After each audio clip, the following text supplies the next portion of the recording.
Shalom saudara, pada kali ini kita akan membahas tentang ketika kasih menjadi dingin, dampaknya terhadap misi di akhir zaman. Dunia semakin maju, teknologi semakin canggih, gereja semakin banyak, tapi kenapa kasih justru semakin dingin?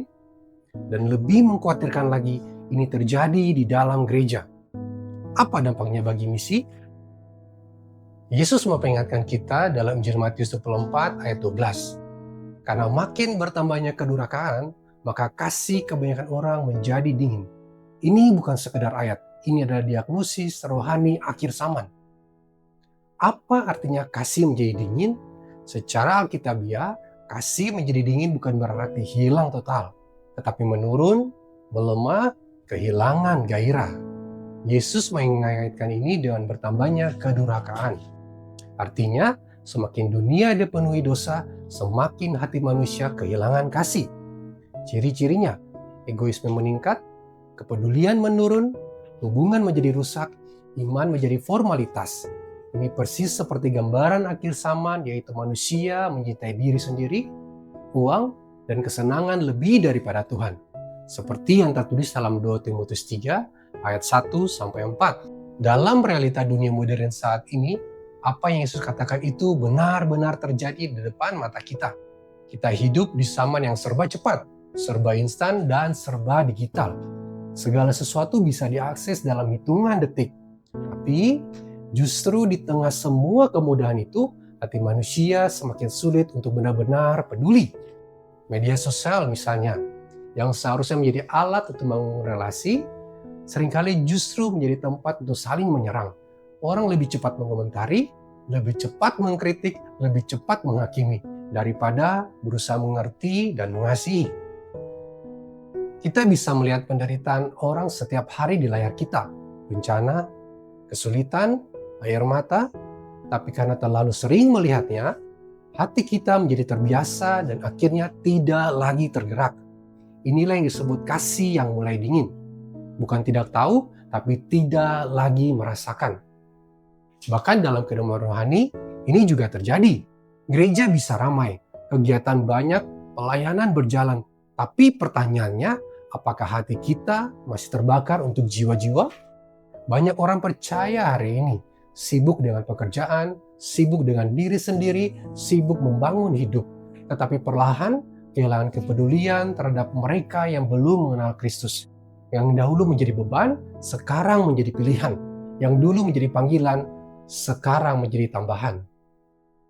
Alkitab sudah menggambarkan kondisi ini seperti pada zaman Nuh, di mana kejahatan menjadi hal yang biasa dan hati manusia terus condong kepada dosa.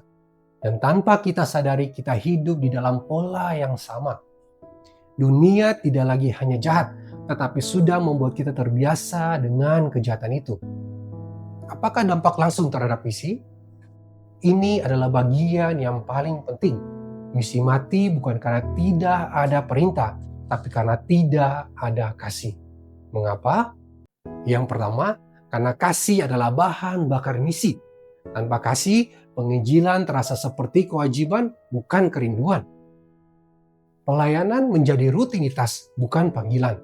Padahal, misi lahir dari hati Allah yang mengasihi dunia. Yang kedua, karena kasih yang dingin sama dengan kehilangan beban jiwa.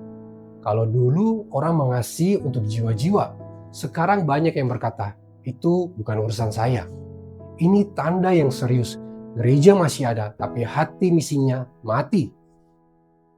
Yang ketiga, kasih yang dingin membuat gereja fokus ke dalam.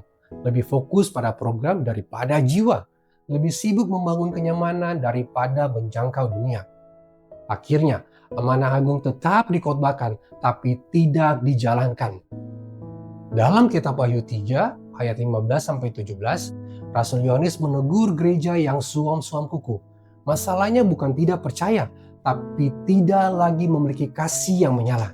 Ini sangat bahaya, karena iman masih ada, aktivitas masih jalan, tetapi hati sudah jauh dari Tuhan. Kasih itu seperti api. Kalau apinya besar, dia menghangatkan dan menarik orang mendekat. Tapi kalau apinya kecil, tidak terasa hangat dan akhirnya padam. Begitu juga misi. Misi hanya hidup sejauh kasih itu menyala. Kabar baiknya, Yesus tidak berkata semua orang, tapi kebanyakan orang. Artinya, masih ada sebagian orang yang apinya tetap menyala. Mereka adalah orang yang tetap mengasihi Tuhan, yang tetap peduli jiwa, yang tetap setia memberitakan Injil. Dan Yesus berkata dalam Matius 24 ayat 13, orang yang bertahan sampai akhir akan selamat. Pertanyaannya sekarang, apakah kasih kita masih tetap menyala? Karena di akhir zaman, Dia menentukan hidupnya misi. Bukan strategi, bukan teknologi, bukan program, tapi kasih. Tuhan Yesus memberkati.